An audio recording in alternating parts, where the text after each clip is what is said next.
everyone. Welcome back to week 5 of Kieran, the Autistic Advocate, and Zoe, who has a new Facebook page. She has a new website. She's got an impending YouTube channel. She has a logo and a name. Zoe, do you want to share everything with us? Tell us all about what you've been doing. So, I've set up a service called Z.A.P Advocacy. Z.A.P stands for Zoe's Autism Project, which I'm keeping over the COVID-19 lockdown. And I've created myself a website and a page, and all you need to do is search Z.A.P Advocacy and go for the first one. Fantastic. Excuse the background. I'm downstairs this week, and my wife has decided now's a good time to do the washing up. Just not great when you're recording. No. She's ignoring us. Is she going to wave? Is she going to? Yep, there she's waving. See. It's so professional. It's such an professional endeavor, this. But so that's amazing. So once the kind of, I hazard to say the epidemic is over, because we don't quite know when that's going to be, but is this going to be something that you keep up, do you think? Yeah, probably. Mm-hmm. Because you have become a little bit of an international superstar, haven't you? Yeah. Quite literally. Tell us what's been going on. When am I getting that meet and greet call? Next week. Next week, America's going to call us for a meet and greet before I do some videos with them, and I actually might be getting paid. Hold on a minute. America's going to call you. Is that like the is that the president? Or? No, not the president. I wouldn't accept the call. So who from America is going to be calling you? Do you know? Called the Star Institute. Star Institute, apparently. So are you going to be speaking on their upcoming online conference? Yeah. Mm-hmm. I'm going to be speaking on that too. Yeah, so it's taken me years to get to where I am, and it's taken you 15 minutes to get on exactly the same platform, which is really annoying for me. Oh, that's incredible. Oh, I'm very pleased to you. And you spoke to someone with a little bit of power in the last week as well, haven't you? I've spoken to the MP of my area. And what did you speak to her about? I talked to her about her personal positives and my personal positives of lockdown. And when the government say only buy essentials, are they considering that other people have different essential items that they class as essential? Ah, so the shops that are open might not contain the essentials that certain people need. Is that what you're... Mm-hmm. For example, the toddler in our house, an essential is roly cake because it's one of the only things she actually eats. Mm-hmm. So, and that's seen as a treat to other people. Salt and vinegar crisps. I like a lot of salt in my diet, but like, yeah.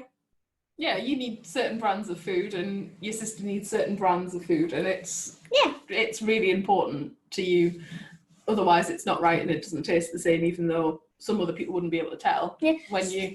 When you're autistic and have sort of very sensitive and super taste buds, it can be really important and, in fact, essential. Mm-hmm. Yes. That sums that up very well. Yeah. So is that it?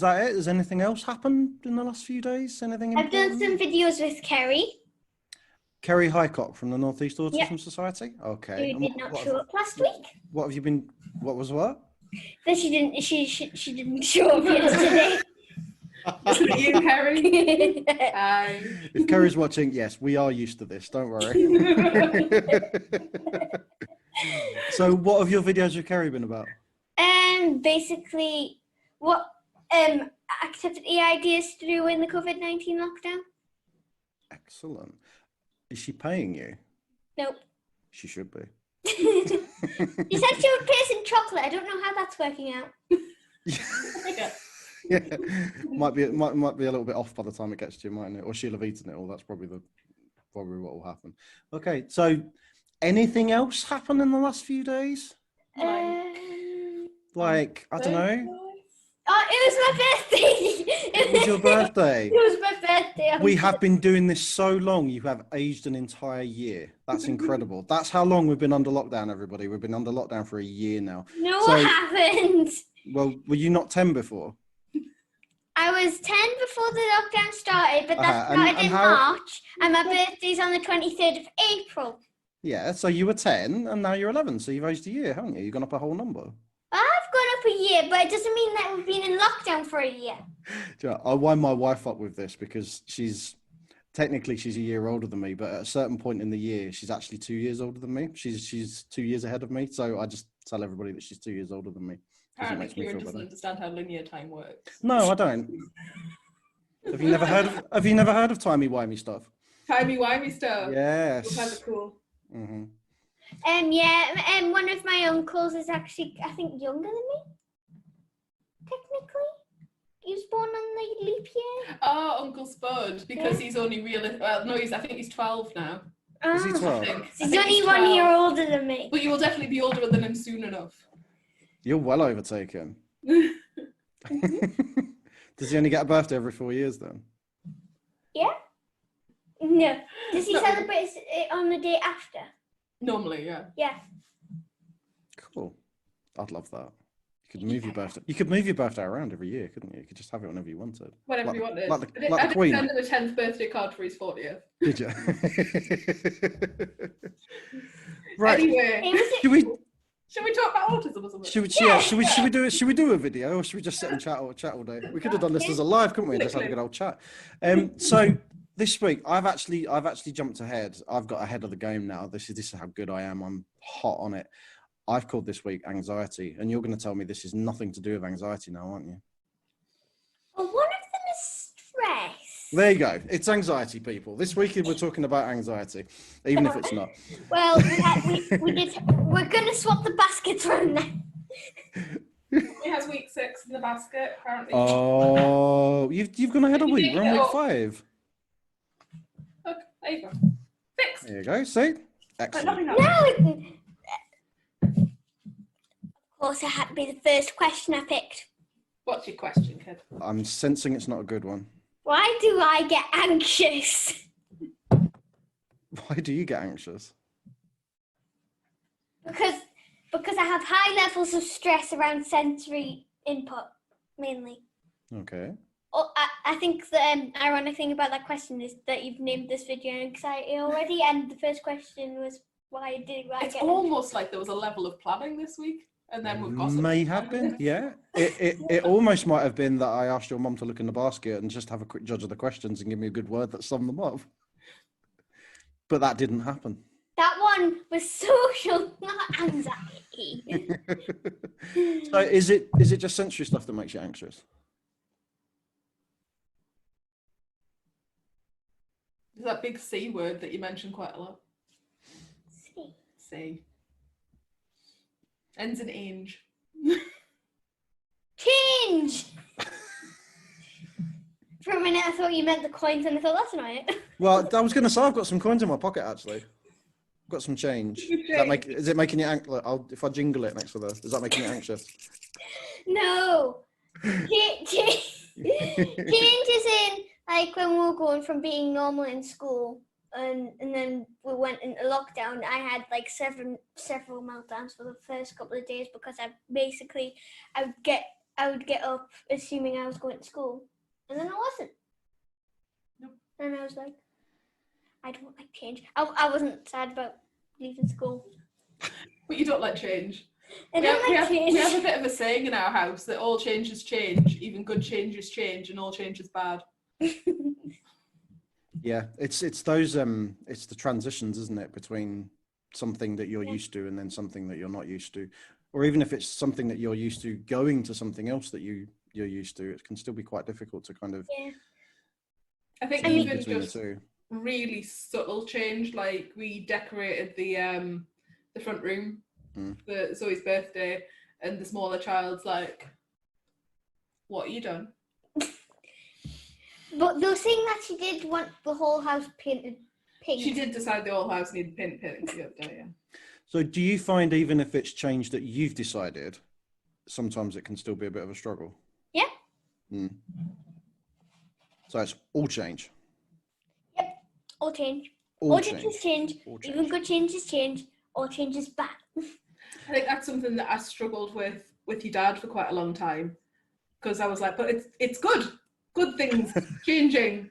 How Good dare you things be are- anxious about good things? Things are being good, changing for goodness. And like, it took me quite a long time for that to really sort of settle in, that even good changes change. By the way, And needs blue tack. yeah. Please, And needs blue tack. Yeah, it needs sticking back together with blue tack now. Your But dad it- needs sticking it back together. needs sort of like settling. Uh-huh. Yeah. How was it when you had children?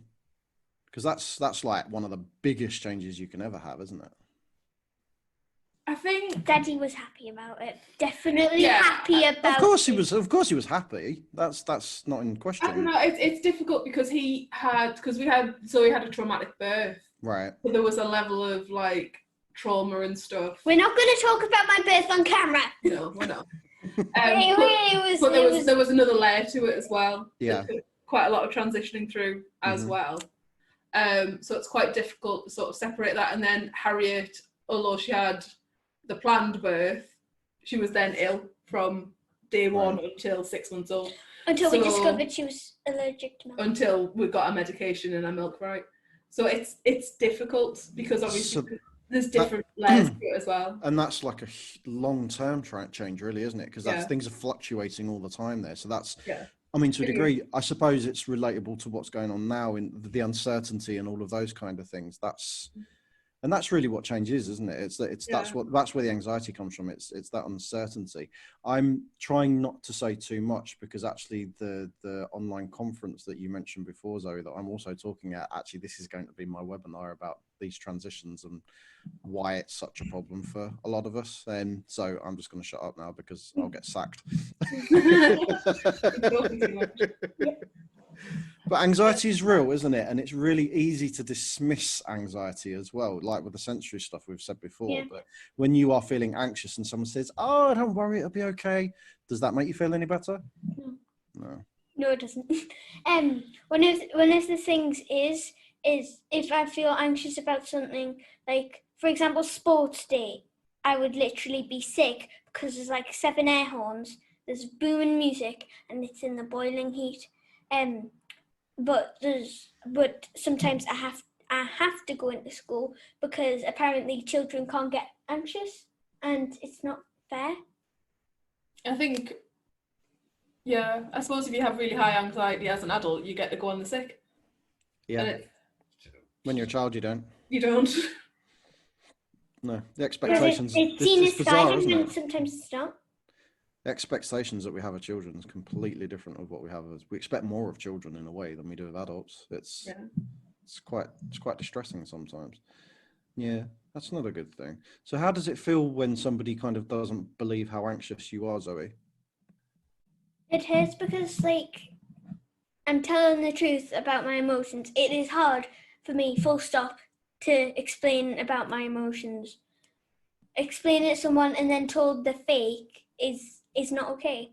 Mm-hmm. It's some people see it as skiving. So some people like think that I'm just using it to get out of school. I'm not. I'm getting out of school because it's basically for my mental health. Good answer. Cracking answer. I don't think we can top that, can we? No. I really am going to retire, you know. You can just take over. Well, on my website, I do have a contact me button. Well, everybody contact Zoe. Don't bother with me anymore. No, please don't. What that level is. No, please. I don't want spam because I have a lot to deal with right now. What next question we got? We can't do this one yet. You need to do another one first. Okay. We'll do a different one. Oh, related though. Yep. We've sort of done it with anxiety. How do you cope with change? We've basically been talking about that most of the time. Well, yeah, you didn't tell us how you cope with change, though. Yeah, what you told us how change makes you feel. I melt down and then hug people for endorphins. I think there's other things we do around change. Everybody in your life tries to warn you about change as much as they possibly can and as far ahead as they possibly can, which doesn't necessarily make it loads better, but it's definitely better than not telling you. Yeah. What else? You stick to a really like strong routine. And what I do is basically hug stuff. Yeah, you if change is occurring, you do like Teddy deep bears. pressure and yeah. I do teddy bears, I do people, I do lots and lots and lots of meltdowns. Change is a big thing. Change is a huge thing, isn't it, for some people? It's bad. It's evil. Do you find when you are maybe unhappy or more anxious than normal, then change becomes an even bigger deal for you?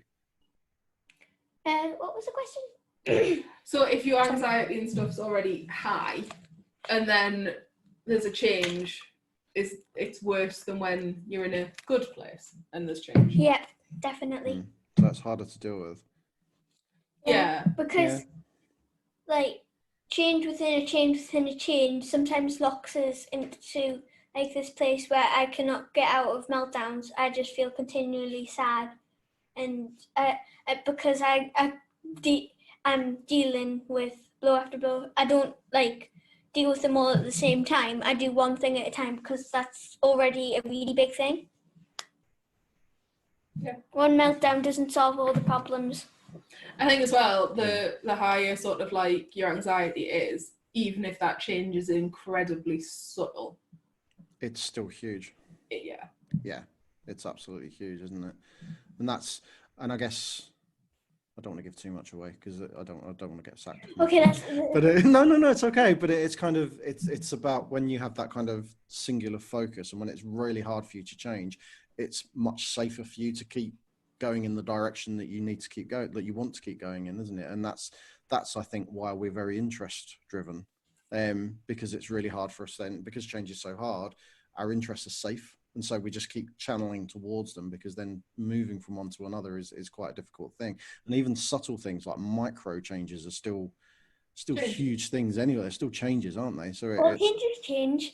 Yeah. All changes change. Even good changes are still change, and changes for bad. It's a bit of a mantra in our house. I might have to quote you guys on that one. I think because as well, I think it's not only did I find the good change thing hard to deal with, but I think outside of our house, people underestimate how subtle tiny changes can manifest really in a large scale, especially if like they're in not a good place to start with. Mm-hmm. There's a phrase that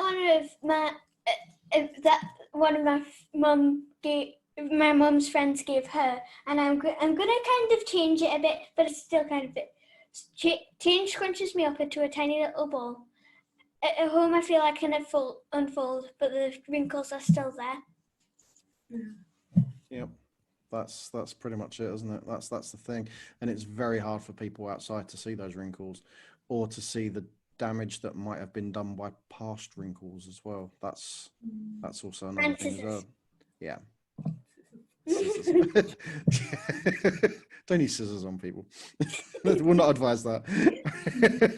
We'll not go there. No. Okay, so that was so I'll actually, just before we move on to the next one, so if it's big changes, how do you prepare for those big changes? So let's say something useful that might help some parents that are around there. What helps you to prepare for stuff?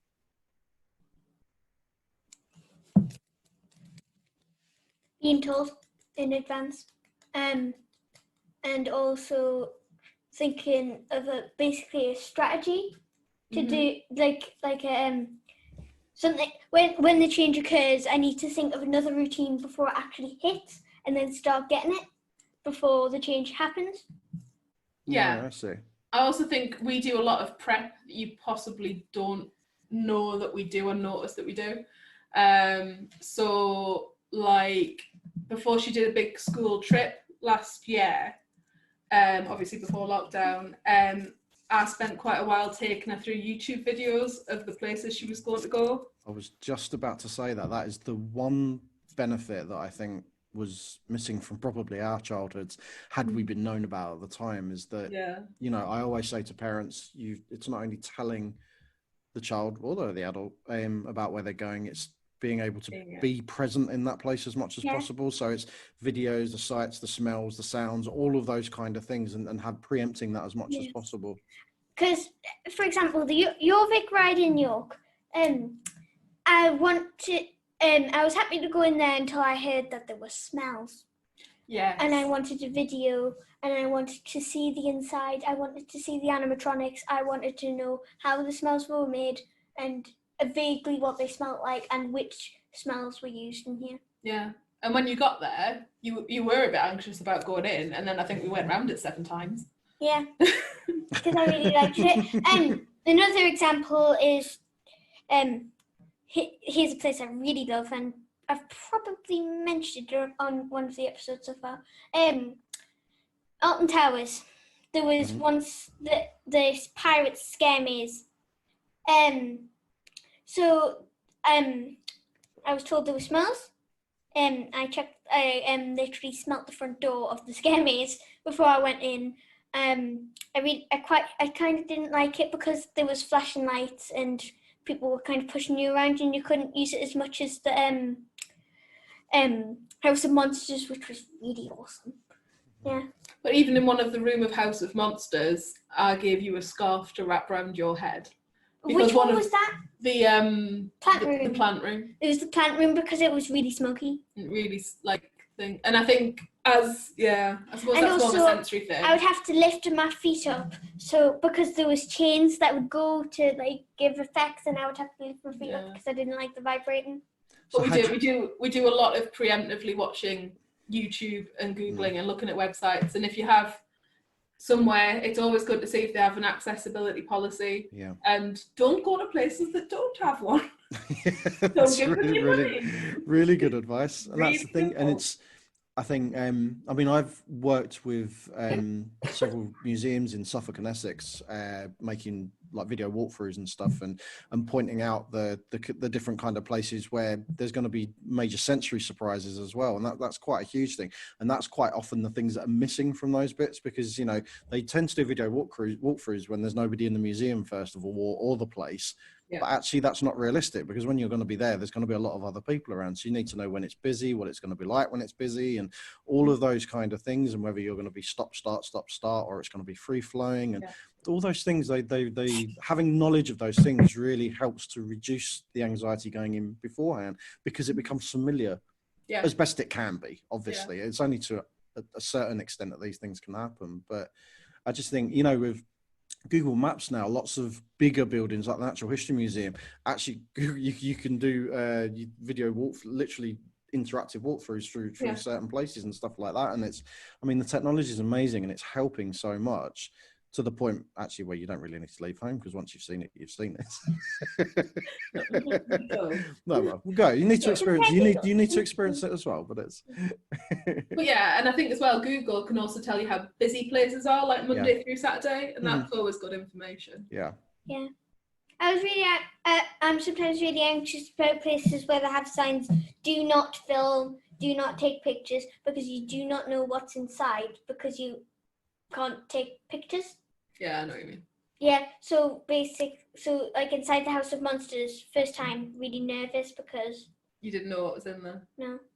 But you really loved it. I found that a good way of getting around that is that if you know, or your parents know, that you are going to be visiting a certain place and you can't see inside, quite often if you email them, someone will go around with a camera and they will film it for you, or they'll take some photos and send it through. And so it's really sometimes for a lot of parents out there, it's really worth taking that little bit of extra step, because so many parents come to me with, and it's kind of, well, we went here and then there was a huge meltdown and we never actually got in the place. It's like, did you prepare? No. And or you did, or they did, but they didn't prepare enough. And that's the yeah, I mean, I get accused of being really organised all the time, like it's a choice. like it could be something that I don't do. Yeah. You know, but we go out a lot, and I think and I think you probably underestimate the amount of research prep that I do. I just forgot. Well, no, you're just not aware of it, because I'm not like, I don't show up with a YouTube video and be like, I have researched this for 2 hours, so you must sit and watch it. It's more sort of like, you go in here, watch that. Yeah. Cool. I think we Okay. answered that question, didn't we? I think we did. What we got? Oh, Oops. flying question. Okay, I'll blue tack it to my hand. But are my nightmares related to stress? Mm. Ooh, do you have a lot of nightmares then? You do. Is it an uncomfortable subject? A little bit, yeah. Okay. Most of my nightmares are somewhere around someone dying. Quite normally. Mainly parents. Mm-hmm. I never remember my dreams. Do you know, I do because they're so traumatic. I mean, there was once where I had this like 5-year period of I would go asleep because I don't know if any of you have seen the old advert for Churchill before it became a real dog. Sorry, I shouldn't laugh. I'd remember this. Go on. You laughing? It was just because, like, me and your dad. Go on, tell your story. I'll chip in a minute. Yeah, and I used to dream that like he would do all sorts of horrendous things to us, and I would wake up literally screaming and frozen to the sheets. I couldn't turn around because no matter how much I want to turn on the light, see the time, I couldn't because I have a very severe freeze reaction. Like if there's a bad smell, I'll freeze. If there's anything, I'll freeze. Yeah, and then what we did is one time we emailed the company of where Churchill came from, the bear. I would still do that, and the nightmares got so severe that sometimes I would believe I was acting like the Churchill, and one day would just put him in a cupboard, and then I started forgetting. Yeah, bless Churchill. Poor Churchill. The thing was as well, she was just talking about a dog because she was quite young. I mean, you're talking maybe 5 or 6. Actually, just because we have people watching from all over the world, don't we? So just in case anyone doesn't know who Churchill is, he's a bulldog for which is the kind of mascot of an insurance company. Bobblehead. Yeah, He was he's on a bobblehead. Oh yes. And he talks a bit. They kind of modelled him on Winston Churchill. Yeah. And bless the company, we did send them a message and we were like, my daughter has a very severe fear of your dog.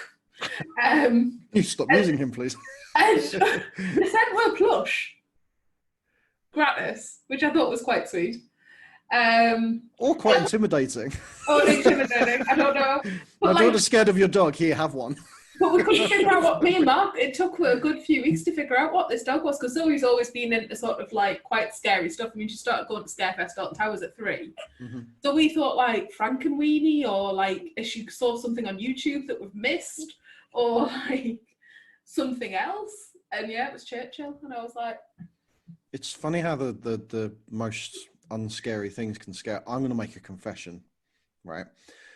I have a phobia of Mickey Mouse. Mum used to work at the Disney store. I think your mum might know this. Did you know this? Have I told you this before? No. Okay, so when I was younger, I must have been about 7 or 8. I was given a black and white television because, you know, we had black and white television still back then. And do you remember, it was one of those ones we had to tune in the channels. Do you remember those? You don't remember that one. 1998 person. I'm too old. Okay, so you had to tune in the channel. Had a little dial on it, and you had to tune in the channels. This was back in the days where we only had 4 TV channels as well. So, and you know, it had the proper aerial on the top where you had to twiddle it around to get a signal and all those kind of things. So, when I was put to bed, I would turn the television back on, but with the volume turned right down, and I would watch the television in silence after I'd been told to put to bed. And I used to do my own voices for the TV characters that were on the screen, and I'd make up my own stories with them and stuff. But it must have been really quite late. There was an old film where someone dressed up in a Mickey Mouse costume and went around doing not very nice things to people with a big knife. So I was 7 at the time, and I used to have nightmares that I would wake up and there was a huge Mickey Mouse standing at the foot of my bed. Now, my nan, my grandma, she was lovely. She thought that I loved Mickey Mouse. Where she got this concept from, I don't know. And she used to do things like, cross stitch and things like that. So she made me hundreds of Mickey Mouse pictures. My mum being my mum, who was undiagnosed and living in a bit of a world of oblivion, and was like, oh, look, your nan's made all these lovely pictures for you. Let's hang them all on your wall. So night after night after night, I was terrorized by all these Mickey Mouses that were hanging on my wall. And now it's really hard because I love Star Wars. And who owns Star Wars now? Disney Plus. Yeah. So it's kind of like I have to like we've got Disney Plus now, so I have to like turn Disney Plus on like this and see, like, try and get the film without seeing Mickey's giant ears waggling at me. But some people think this is really funny though. Some people make fun of me. I know people have gone to like Euro Disney and come back with Mickey Mouse glasses and things for me as presents and things but actually it's a genuine fear for me. It would be like me dropping a spider on an arachnophobe, you know? So I can understand how the simplest of thing, it can morph into something really quite terrifying. All those with arachnophobia, I caught my first spider with paper in a cup, so that's one less spider that's going to turn up in your sock drawer. Are you going to confess Mum's weird phobia? Mum's weird phobia is daddy long legs. That's not my weird one. What's my weird one? Your middle name? No. Okay. You're scared of your middle name? No. Oh yeah. That would be weird. I remember your bananas. The things that stare at you evilly. Genuinely bananas. scared of bananas. You're scared of bananas. Lots of people don't. I know a few people actually that are like really. I mean, not scared. They wouldn't run away screaming. No, but touching them and smelling them and all of that kind of thing. She wouldn't even have any in her apartment. No. She's got them in. She still eats them, but like I'm not interacting with.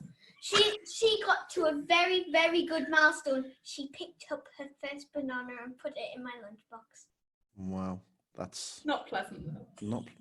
I can imagine. That's if it's something that horrifies you, then it would be like picking up a spider, wouldn't it, or something like that for someone who's scared of spiders. Another thing that terrorized us when I was little was Foxy Bingo, I think it was. Yeah, you went through a period where you were scared of the Foxy Bingo fox as well. So for anyone who doesn't know, we're going for a gamut of advertising here now. The Foxy Bingo, it's bingo, and it's a fox that kind of is animated and talks to you. Looks a bit like that horrible Five Nights at Freddy's thing, like one of those kind of things, but without maybe the metal teeth. But yeah, he's a bit weird. Talking animals. Yeah, anyway. What was the question? I forgot what the question was. I was nightmares. Nightmares. So when you are stressed and anxious, do you have more nightmares? You do. So there is a link between you having bad sleep and having bad dreams. It might even be an unconscious stress, but if something's happened, then I think I suppose psychologically, your dreams are your way of processing what you. It's your brain making sense of what you've been through throughout the day, isn't it? Yeah. My brain is thinking that I got killed. Your dad has very, very vivid and slightly random dreams. My wife has really vivid. She can like wake up in the morning and relay the whole night's worth of dreams that she's had to me. Whereas usually, not for a long time, I haven't remembered my dreams for years and years and years. Nothing. Yeah. There's one really weird dream she remembered, but I'm not going to say it in front of camera because it was not appropriate. I don't even want to know. Moving swiftly on. Right, let's have the next question before it gets even more weird. I don't think we can get weird. I've got a question here. Stop picking them out. Sure. Tips for getting to sleep. This all links to each other. What was that? Tips for getting to sleep? Okay, yeah, because anxiety can play a big part in not sleeping as well, can't it? I listen to audiobooks and relaxing Disney piano in the night. I find the two people who read Hitchhiker's Guide to the Galaxy and all of the books that are Hitchhikers related by Douglas Adams have very relaxing voices. And Stephen Fry. Stephen Fry, and there was another one who has a younger voice. Matt something, I think. Matt Smith? No, definitely not Matt Smith. Not Matt Smith. No, that's a shame. I like Matt Smith. I like his voice. I love Matt Smith. I think as well. Not in that way. I think because it's very normal in our house, you don't realise how strict our bedtime sort of structureness is. Yeah. Ours is very. Everyone. Our bedtime structure has always been, from day one, has always been rigid. I mean, our children go to bed pretty much within the same routine as they always have, around the same times and those kind of things. And they hate it because their kids go to bed. Some of their friends go to bed really late, but some of Zoe's friends claim they go to bed later than me. I mean, part of that is as well is that, really selfishly, I need some downtime before I can go to sleep. So, if quite often I'll do webinars to Australia, live webinars to Australia and things like that. And I'll be doing them at 10:30, 11 o'clock at night. And they might finish at 11:30, 12 o'clock, but I won't go to bed till 2 or 3 because I need that time to process and download everything that's kind of been going on and stuff. I'm going to admit something really embarrassing. And if you can't make fun of me, and even if you want people who know me, think about really carefully if you want to say it, because remember how many. I want you to whisper it to me first.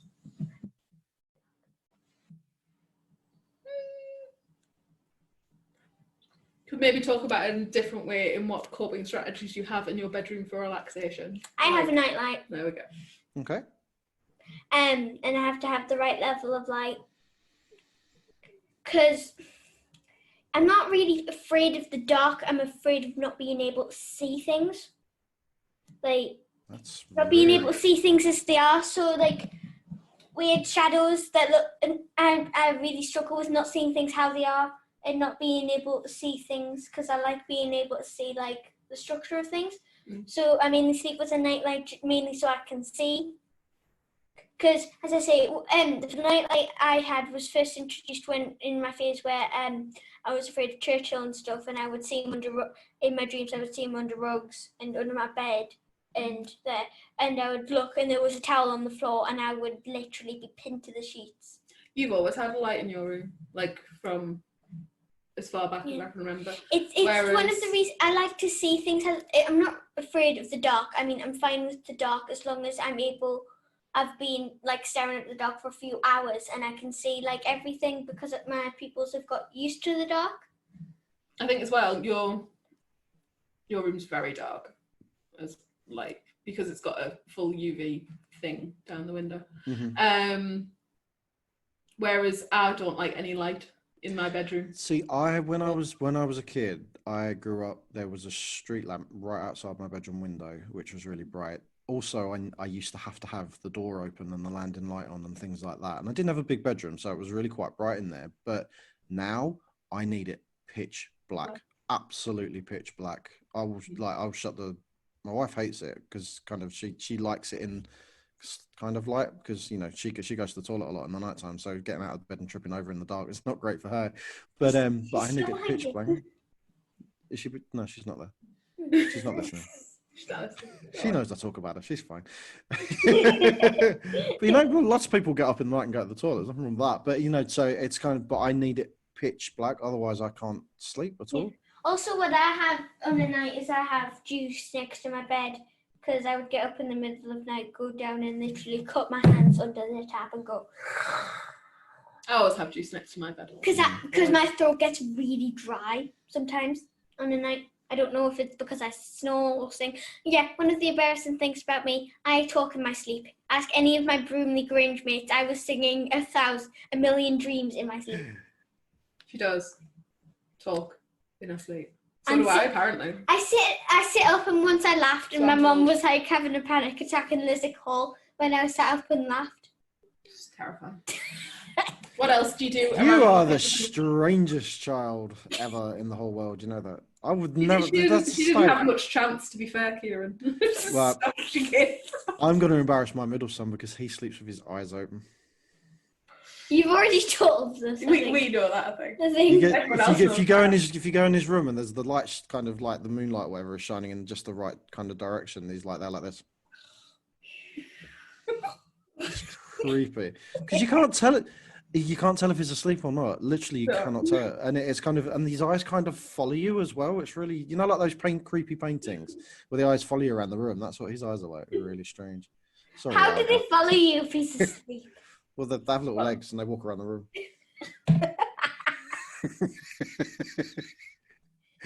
Seriously, Kieran, how? That's... And you called me the weirdest child in the world. I had a bit of blue check on the floor. Okay. I was on a mission. Okay, so what else do you do around your sleep routine? You come off your screens a significant period of before bed. No, I don't. I turn all your screens off at 8. Yeah. Yes, you do. Yes, you do. Is it opposite day today? Yeah. I think sometimes Zoe just like doesn't necessarily realise like that some things happen and that they happen for a reason. Mm-hmm. I'd like to I have sometimes I use a fluffy blanket under my duvet. What I do is so it's basically like if you think of a sandwich. So I'll use these used questions.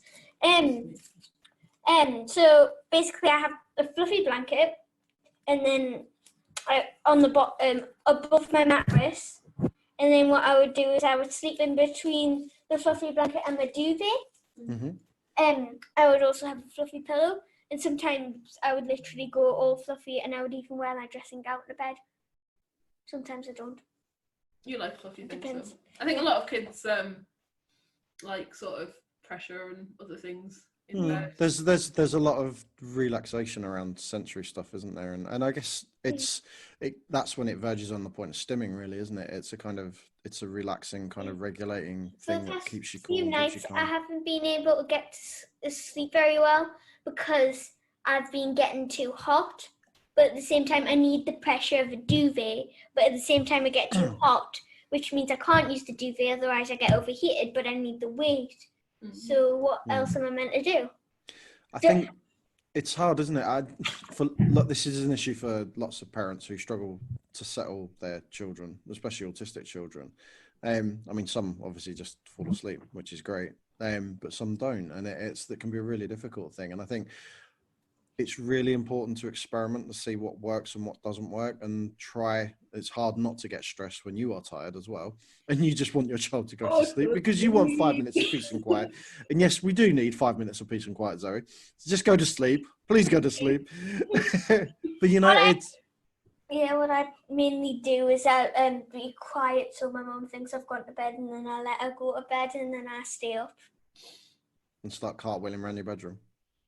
No, what I do is actually quite considerate, because what I do is I pretend to be quiet so my mum thinks I'm asleep. So she goes to sleep because she doesn't go to sleep until I've gone to sleep for some reason.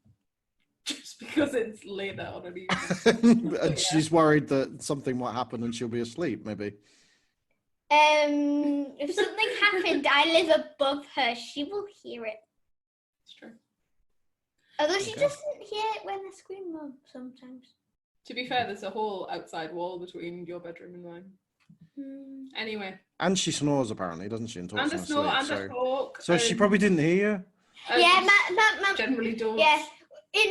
Even though mum says she can't remember her dreams, ask dad. Sometimes she asks mum to go collect the pizza from the imaginary pizza man who's at the door. There's a significant requests for food in my dream Nick is one group. A lot. Yeah. Also, my mum make said, a sandwich. I need a dream pizza delivery man. That would be great. Yeah. I think one of the first times early on in my relationship. Sleep. Getting to. Oh yeah. Or waking your dad up from by going, make us a sandwich. Sometimes my dad will literally give my mum math questions. We need to share this with the world. Sometimes she gives a math questions to make sure that she's not actually serious. So yeah, he gives me really simple maths. And if I tell him to do 1, I'm asleep. And if I answer him and I'm like 7. Why?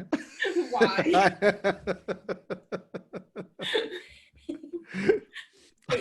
Yeah, Yeah. So there we go. Hey. Right, go on. So, autism. Autism. We're getting round to it. This was tips for getting to sleep. Sort of. It was there was some tips in there. Is that one you need to do first? You might need a roadmap to find the tips, but they were definitely there. Sorry, Sorry, I everyone. have to look up both of these because they're both linked, so I need to... I cannot do one. Okay. Okay. Oh, it's being folded up. Is it that bad? What are special interests? Hobbies. Yeah. Well, that's the thing, isn't it?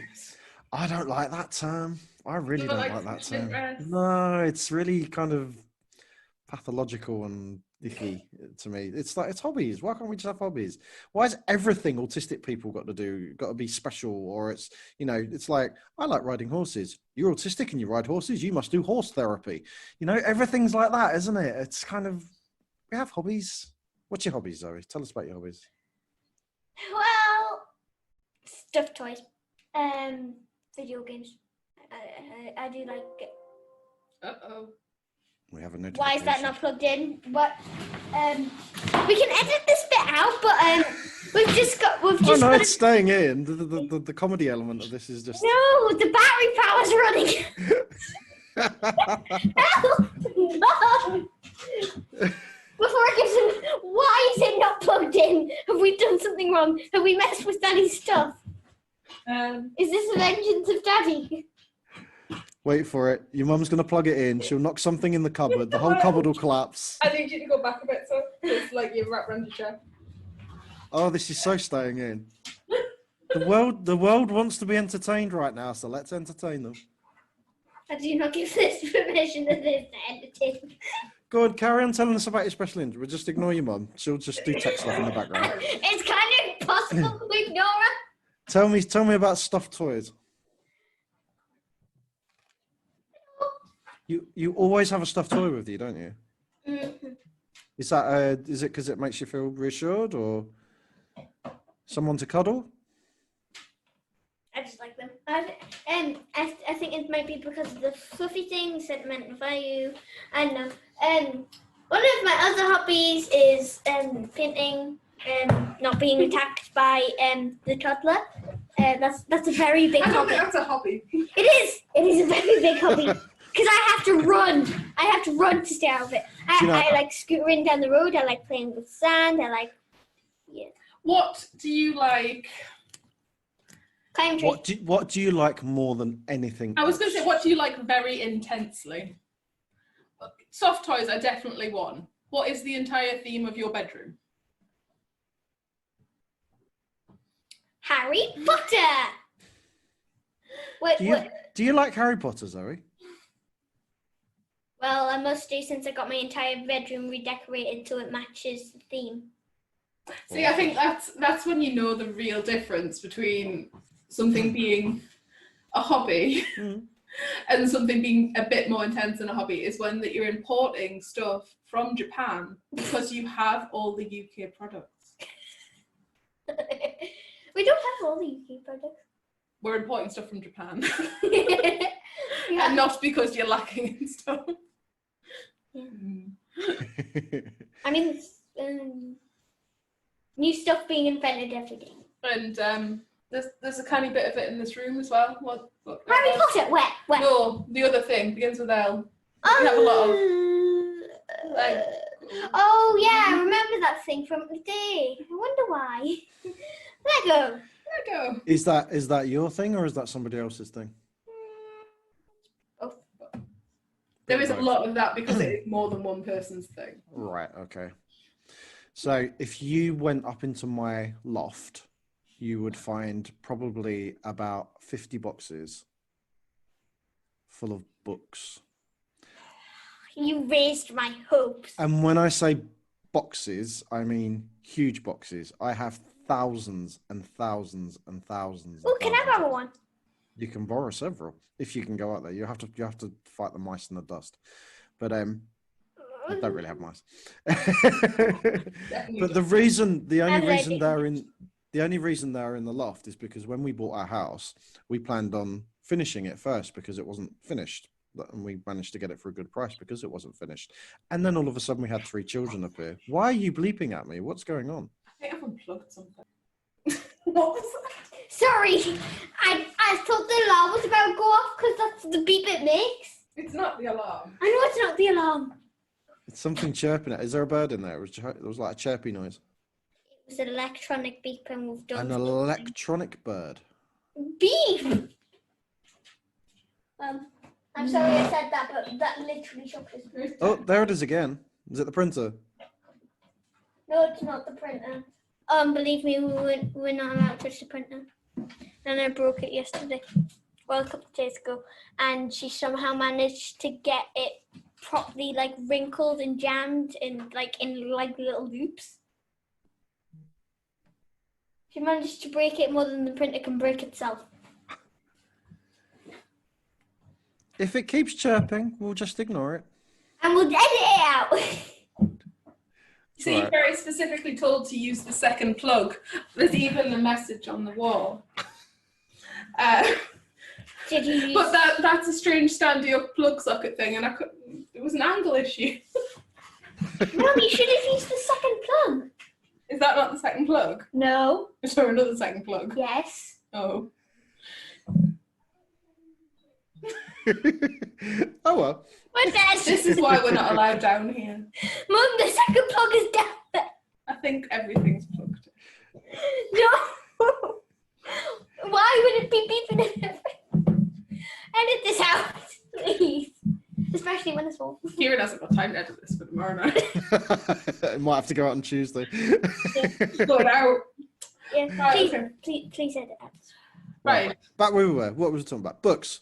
I was saying about my books. So, yeah, I've got thousands, and they're all science fiction books. All of them. Going from the 1940s all the way up to the present day. And yeah, I was saying about my house, wasn't I? So we bought the house with the expectation of doing it up, and then all of a sudden 3 children came along. So my books are still up in the loft 11 years after we've moved in. They are not where they're supposed to be, which is lining the walls of every single room in my house, which was my plan. And then 3 children. 3 children. All a decade and a bit. Kieran, how are you still alive if you have 3 children? They don't actually directly kill you normally. No, but I do ask myself that every day. They get very hungry sometimes. And they get very angry when they're very hungry as well. Yes, having a conversation with my dad. I'm going to eat you. No, my sister is bigger, fatter, and juicier. Gotta love the Billy Goat Scruff. She's educated. And then she tells Daddy, eat me. It's a wonder I'm still alive. She's nearly killed me a couple of times. Tried to drown me, doesn't like my oxygen, tries to drown me again. Oh, look, another tries to drown me. And then locking us in an airtight box, and then sitting on my face. Your lack of oxygen is Harriet's special interest. Yes, yes it is. We'll put that down. Nobody will worry about that. No one's gonna be knocking on your door after this, are they? Don't worry, I'm still alive. I can fight that beast off. Welcome to the this is I the wasn't calling her a beast. I was using a metaphor and used it wrongly. my middle sister, who allegedly is not autistic, so she says. Her special interests, if we're going to call them that, were horses and also trying to murder me at various times in my life as well. So I think it's a sibling thing rather than a. It's a little sister thing. Oh, this is one of my older sisters. Yeah, Kieran's sister's a big R. Yeah. Mm-hmm. It's also some bigger sisters that do that, but not me. I'm awesome. So if you don't want to call them special interests, Kieran, what do you want to call them? Hobbies. I just like to call them hobbies. I mean, why? Just because you can have a varying degree of how hobby a hobby is.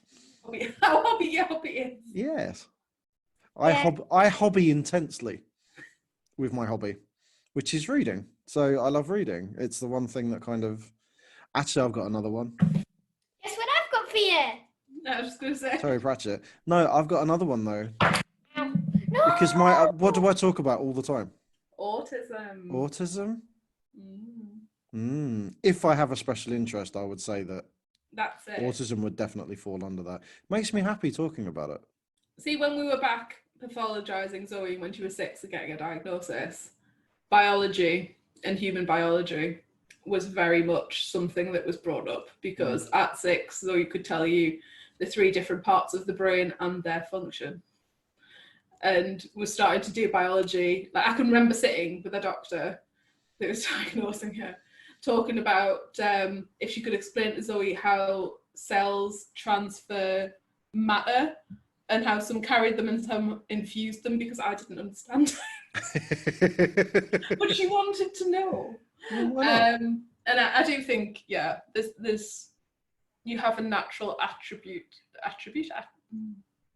that word, towards that sort of thing. towards that kind of science and data and stuff like that, and that's kind of information. You probably get that off your dad as well, though, don't you? Because he's very... This video is getting long. Yeah. Okay, let's move on to the next question before this gets like... Are you getting bored? No. It's just that I realised that it is... How long is it? Value for money. Value for money. Yes. At the minute, we're running at about an hour. By the time I've edited it, it will be about 59 minutes. Sorry about that. You can leave the humour in about the plug. I don't think I need to be found out about the plug. No, I think the plug needs to go live. I think we can do all the bits where we're not answering questions. We can edit those out. Go on then, get your question. Okay. Especially when Read the question. when do these interests become a cause for concern? Well, I'm not going to badmouth them too much. Dad. Oh God. Your poor dad. He's taking a real beating with this one, isn't And he? I think he gave us permission for this to be said. Possibly. What?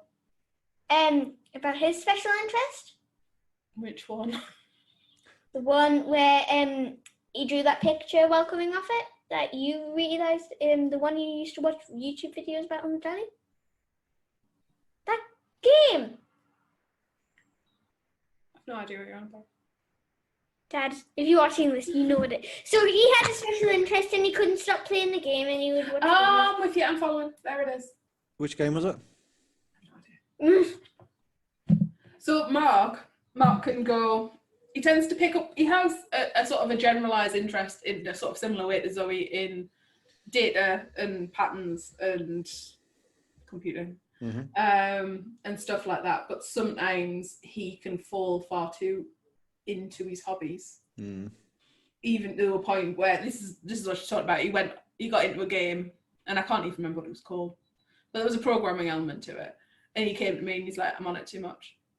Like it's taking over every spare time I have, and I don't want it to anymore." And I think obviously, you know, he's a almost 40-year-old man, and he can at least recognize that. And I think there's a game that we stop you going on eventually. We don't stop you like total ban, but we stop you playing Minecraft, because you can get to a point. You can get to a point where it does funny things to you, and you can get really angry when you're not on it. And I think that's possibly when hobbies become A little bit.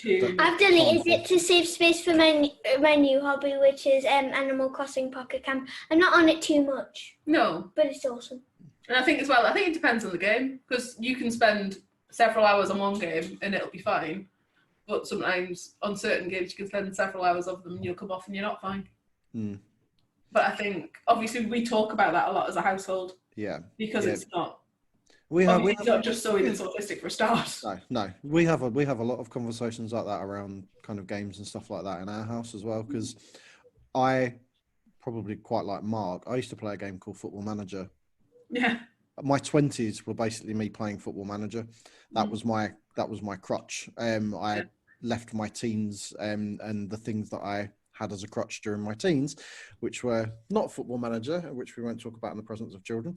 But Football Manager was my 20s, and it got to the point where every spare second of every day, that's what I would do. And that I would, I'd have lists of data, I'd have printouts and all sorts of things, like piles and piles and piles and piles of stuff related to it.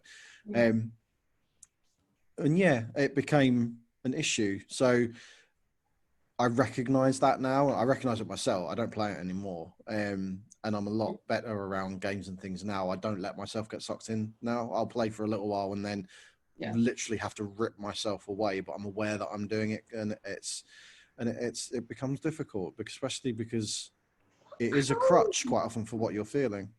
Have you hurt yourself? She was squeezing an ankle where my nails are a bit funny. No, it's because I have like literally scars. You have scooting injuries, don't you? Yeah, not to mention my knees. You scuffed your knees? Yeah. Like my knees were literally wrecked to the point where we bought knee pads. We bought you some knee pads, haven't we? So does Harry Potter ever become an issue? No. Because I don't have any computer games on it. I don't really read the books again and again and again because I like to move on. Mm-hmm. I think as well, I don't know, because we're quite financially stable as a household, like if there's Harry Potter stuff that she wants, it's not an issue. Yeah. Like getting it, if you know what I mean. And obviously she wanted a Harry Potter themed bedroom, and she did want it for Christmas. That's what she asked for Christmas. That's the only thing I asked for Christmas. But like that took a lot of doing. Yeah. And obviously there was a lot of Harry Potter Lego at one point. And so I think maybe if we were in a different position as a family, that might be more difficult. Yeah.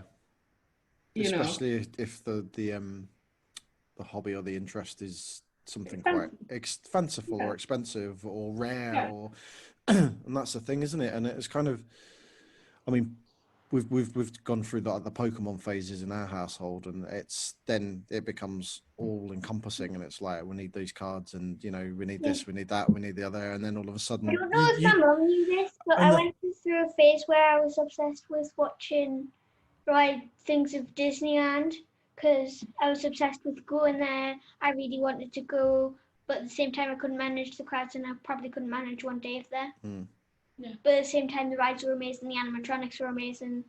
And you did watch a lot of YouTube. I still do, to be fair, but that's only because I like to see the malfunctioning animatronics and rides.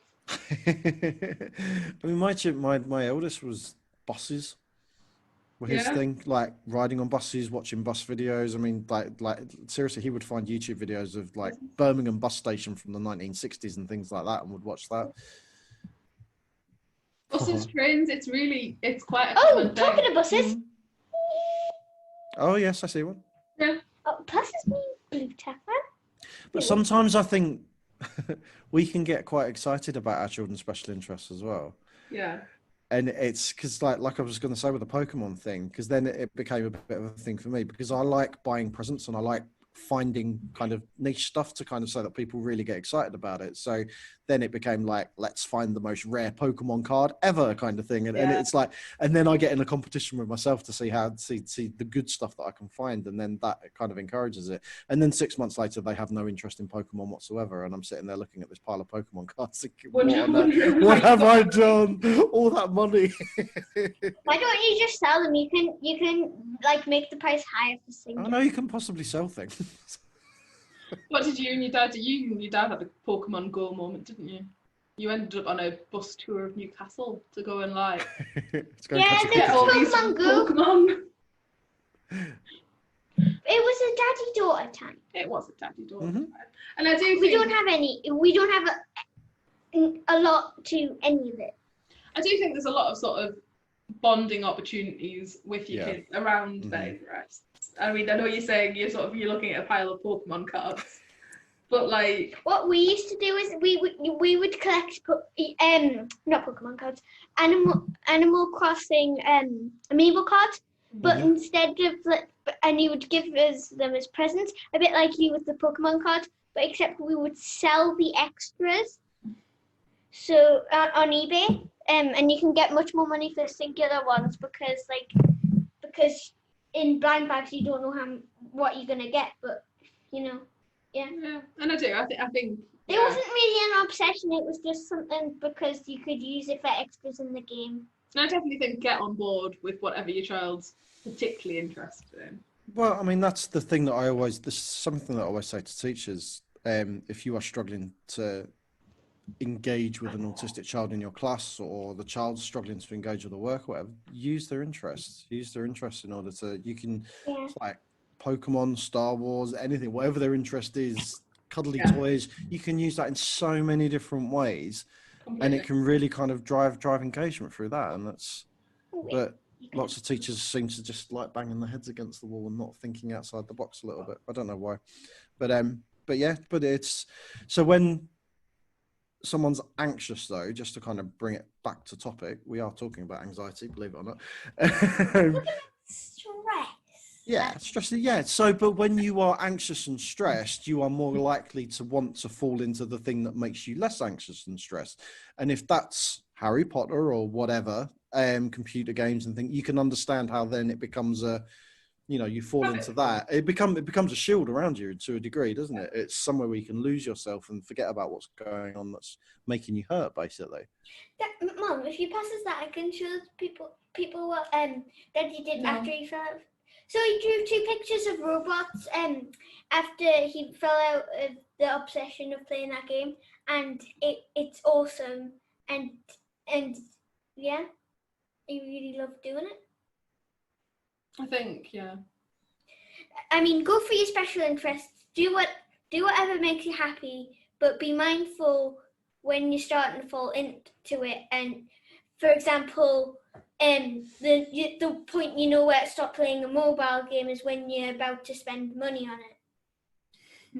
Yeah, that's when you know you need to stop. That's when you need to stop, because your mother will come and have you. No, that's not the reason. It's because you're paying. Or your wife. You're paying money for something that's not good. That basically won't give you any benefits in real life, except that you have extra skins. I think as well. I mean, yeah, it's sort of back to topic sort of things. Maybe you need to be mindful as when you're falling into your special interests a lot, because there might actually be something else that's really stressing you out that you're currently not dealing with. You're hiding from it, or you're using your interest as a reason not to deal with something, which is quite just harmful, isn't it? So, okay. Fabulous. Cool. Was that it? Have we got more? Are we done? That's it. Next video soon. Next week, except it's gonna be in a few minutes. So I've got a question then, not to put you on the spot, but you spoke in the last episode about going further than having 6. Are we doing that, or is next week going to be our very last one?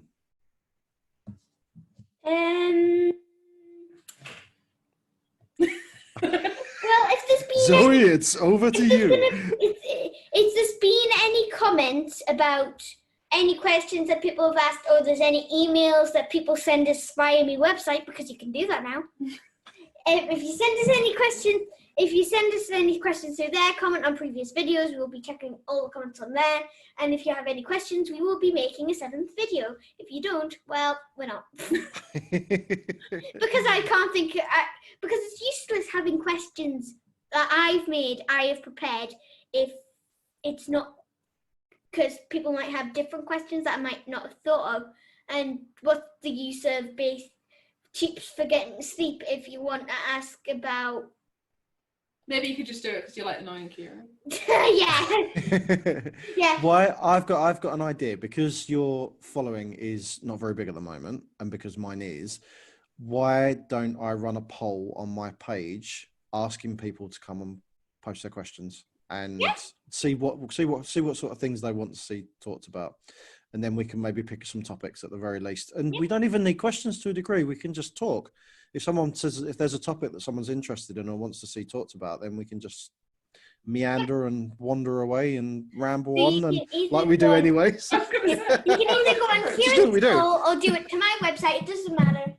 Except if you don't have anything that Kieran's got, then you can use the Google on my website. What is your website? You haven't told us what your website. Z.A.P Advocacy.com, but I also have a Facebook page too. So. So, advocacy. yeah. I'll be I'll be tagging your page and website in the post when this video goes up, so don't worry. It's there. That's how you spell it. Down there. But we don't have any full stops in there. Like and subscribe. No. Don't do You that. don't want to be like Sam Fan. Sam Fan is stupid and idiot. But do. But do if you feel free and like. Well, of course, and comment, but don't subscribe. We're not going to beg for likes and subscribes, but do it. Come on, seriously. Okay. Right, let's wrap this up because this has been a really long one, and we've answered the questions, but we've rambled slightly. Next episode's going to be shorter. Yeah. It doesn't have to be. Probably going to be shorter. So it's about it's about value for money and quality and not quantity. Yeah. And leave the bit with the plug-in. Yeah, I will do. Well, I can't edit it now because you've mentioned it so many times. I'll be here a week editing it out. Sorry. Right, I'm going to say goodbye. Yes. Okay. Bye. Hi, everyone. Thank you very much for tuning in, and join us next week for episode 6 of this thing that we still haven't thought a name of. We should really do that as well. But join us next week where we'll be talking about some other random topic that Zoe's decided upon. Speak to you soon, everyone. See you soon. Bye-bye.